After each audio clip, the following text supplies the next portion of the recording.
Banyaknya pemain naturalisasi di timnas Indonesia juga menimbulkan pro dan kontra.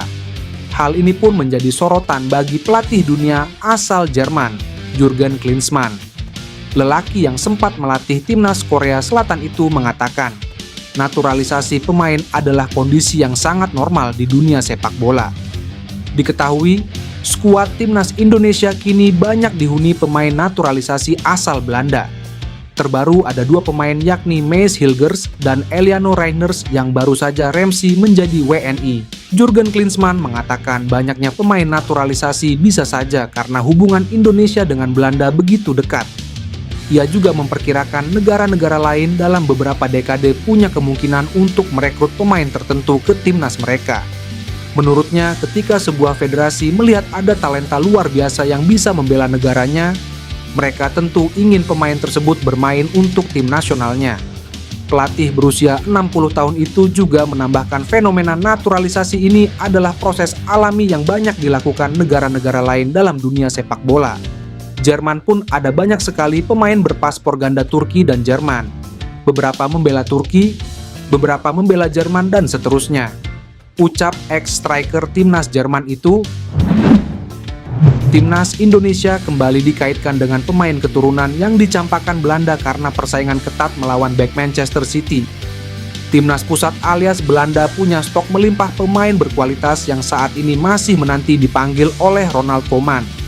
Namun jenuh kala menunggu panggilan Koeman memperkuat Belanda bisa membuat sejumlah pemain memilih balik arah dan mundur.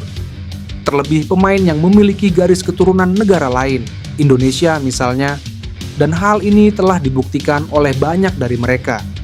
Dan kemungkinan itu berpotensi dialami pemain Fenerbahce asuhan Jose Mourinho, Jadon Oosterwolde. Namanya sudah tak asing lagi bagi publik sepak bola tanah air. PSSI sempat mendekatinya saat Indonesia ditunjuk tuan rumah Piala Dunia U20 2023. Namun tawaran PSSI saat itu ditolak Jadon yang berhasrat membela timnas Belanda. Seiring keputusannya itu, karir Jadon semakin menanjak. Sayangnya kegemilangan Jadon masih kalah dari bintang Manchester City, Nathan Ake, yang jadi pilihan utama Ronald Koeman. Hal itu bisa berujung pada rasa frustrasi Jadon yang tak kunjung mendapat panggilan Koeman membela timnas Belanda. Dan jika sudah tak sabar lagi, nasibnya mungkin bisa seperti Mees Hilgers, pemain yang sempat menolak tawaran PSSI tapi akhirnya bersedia dinaturalisasi. Kabar menggembirakan datang dari timnas Indonesia yang sedang dalam proses memperkuat barisan pertahanannya. Setelah lama dinanti, Kevin Dix, pemain sepak bola keturunan Indonesia Belanda, dilaporkan telah menyatakan kesepakatannya untuk bergabung dengan skuad Garuda. Proses naturalisasi Kevin Dix akan segera diselesaikan oleh PSSI, mengikuti jejak Mees Hilgers dan Eliano Reiners yang juga tengah dalam tahapan final naturalisasi.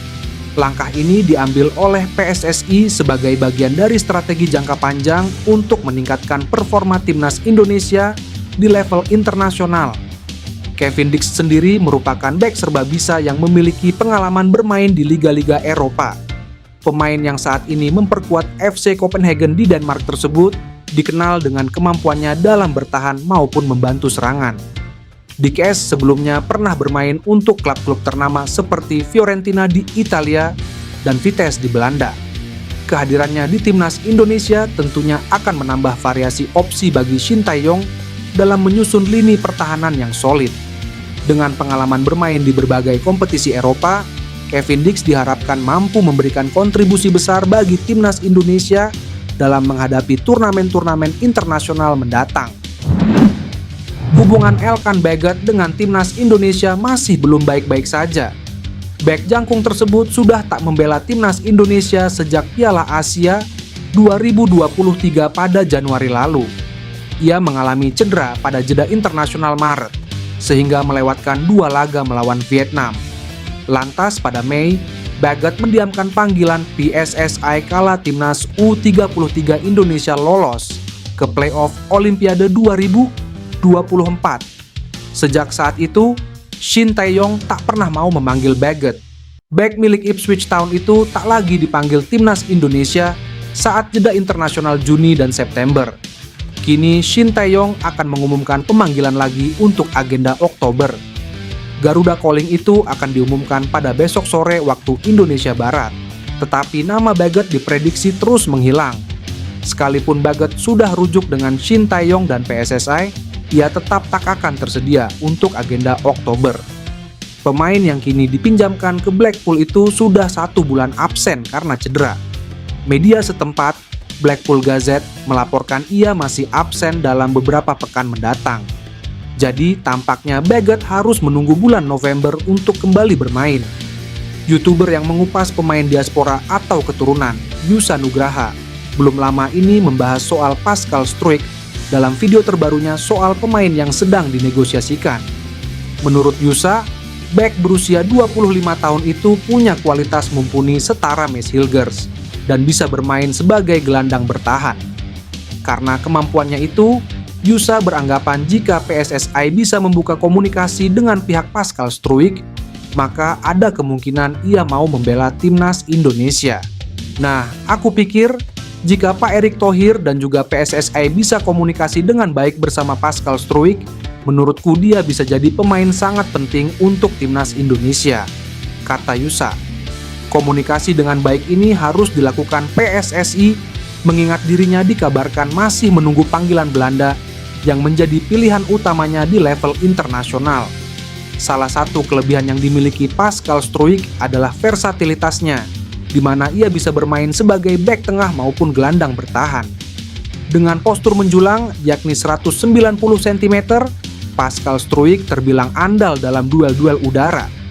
Kelebihan itu membuatnya menjadi pemain yang berbahaya saat situasi bola mati, terutama saat menyerang ke area lawan. Bahkan saat Pascal Struijk dimainkan sebagai gelandang bertahan, ia punya kelebihan dalam mengatur permainan dan mendistribusikan bola atau menjadi deep lying playmaker.